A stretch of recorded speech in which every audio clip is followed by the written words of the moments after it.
आज का वचन, पहला पाठ गणना ग्रंथ, अध्याय 11 पद संख्या 25 से 29। तब प्रभु बादल में आकर मूसा से बात करने लगा और उसने मूसा की शक्ति का कुछ अंश 70 वयोवृद्धों को प्रदान किया। इसके फलस्वरूप उन्हें एक दिव्य प्रेरणा का अनुभव हुआ और वे भविष्यवाणी करने लगे। बाद में फिर उन्हें ऐसा अनुभव नहीं हुआ।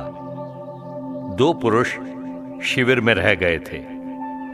एक का नाम था एल्दाद और दूसरे का मेदाद। यद्यपि वे दर्शन कक्ष में नहीं आए थे, तब भी उन्हें दिव्य प्रेरणा का अनुभव हुआ, क्योंकि वे चुने हुए वयोवृद्धों में से थे और वे शिविर में ही भविष्यवाणी करने लगे। एक नवयुवक दौड़कर मूसा से ये कहने आया, एल्दाद और मेदाद शिविर में भविष्यवाणी कर रहे हैं।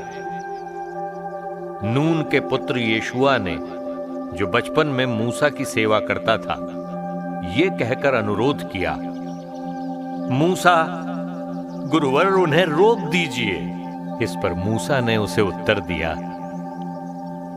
क्या तुम मेरे कारण ईर्ष्या करते हो? अच्छा यही होता कि प्रभु सबको प्रेरणा प्रदान करता और प्रभु की सारी प्रजा भविष्यवाणी करती। दूसरा पाठ संत याकूब का पत्र, अध्याय 5 पद संख्या 1 से 6। धनियो, मेरी बात सुनो।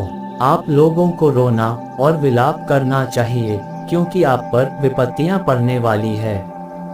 आपकी संपत्ति सड़ गई है, आपके कपड़ों में कीड़े लग गए हैं, आपकी सोना चांदी पर मोर्चा जम गया है। वह मोर्चा आपको दोष देगा, वह आग की तरह आपका शरीर खा जाएगा। ये युग का अंत है और आप लोगों ने धन का ढेर लगा लिया है। मजदूरों ने आपके खेतों की फसल लुनी और आपने उन्हें मजदूरी नहीं दी। वह मजदूरी पुकार रही है और लुनने वालों की दुहाई विश्वमंडल के प्रभु के कानों तक पहुंच गई है। आप लोगों ने पृथ्वी पर सुख और भोग विलास का जीवन बिताया है और वध के दिन के लिए अपने को हृष्ट पुष्ट बना लिया है।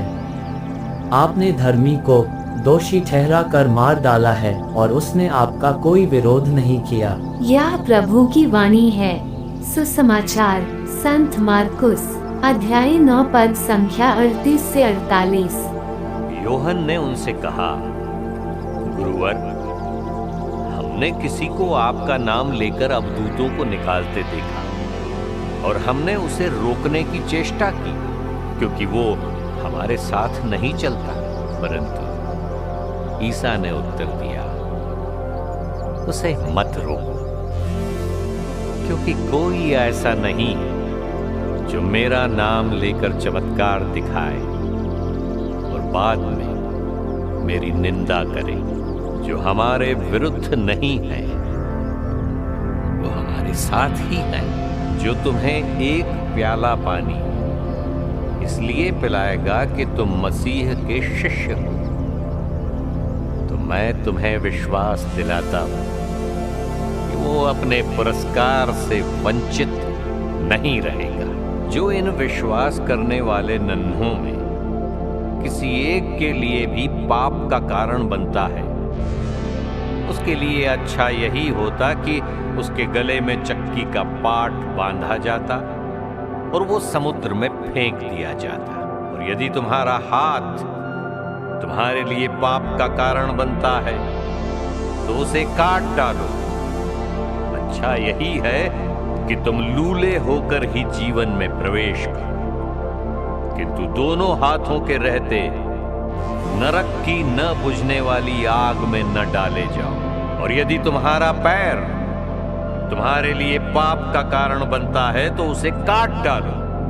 अच्छा यही है कि तुम लंगड़े होकर ही जीवन में प्रवेश करो, किंतु दोनों पैरों के रहते नरक में न डाले जाओ। और यदि तुम्हारी आंख तुम्हारे लिए पाप का कारण बनती है, तो उसे निकाल दो।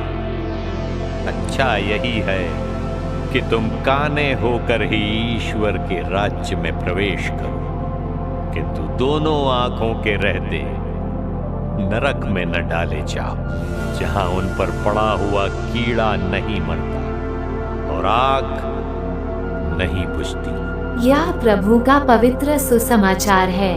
आमीन। आज का चिंतन, सिर्फ अपने रीति रिवाजों, संस्कृति, सभ्यता को सर्वश्रेष्ठ मानना अवश्य ही एक सम्मान की बात है, पर कभी कभी ये हमारी संकीर्णता का परिचायक है, क्योंकि हम अन्य समुदायों, संस्कृति, सभ्यता, रीति रिवाजों की अवहेलना करते हैं। आज के पाठों में हम इसी प्रकार की मानसिकता को पाते हैं। पहले पाठ में नबी योशुआ मूसा को एल्दाद और मेदाद को भविष्यवाणी करने से रोकने की सलाह देता है। सुसमाचार में यूहन्ना यीशु से कहता है कि उन्होंने उनके नाम पर अपदूतों को निकालने से रोका, पर दोनों ही जगह दोनों की संकीर्णता यीशु और मूसा के द्वारा हर ली गई और उन्हें प्रेरणा दी गई। ईश्वर के अच्छे कार्यों की कोई सीमा नहीं होती, इसलिए जहाँ कहीं हो सके हमें अच्छाई को प्रोत्साहित करने की आवश्यकता है। यही सुसमाचार का मुख्य संदेश है।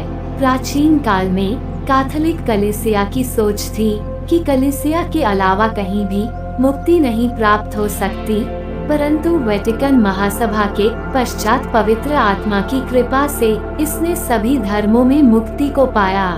यदि हम ईश्वर के मुक्ति कार्यों के भागीदार बनना चाहते हैं, तो हमें भी उन लोगों के साथ हाथ बटाने की आवश्यकता है जो ईश्वर के लिए अच्छे कार्य करते हैं, क्योंकि यीशु ख्रीस्त कहते हैं, जो हमारे विरुद्ध नहीं है वह हमारे साथ है। अतः हम दूसरों की प्रगति में बाधक न बने। आमीन।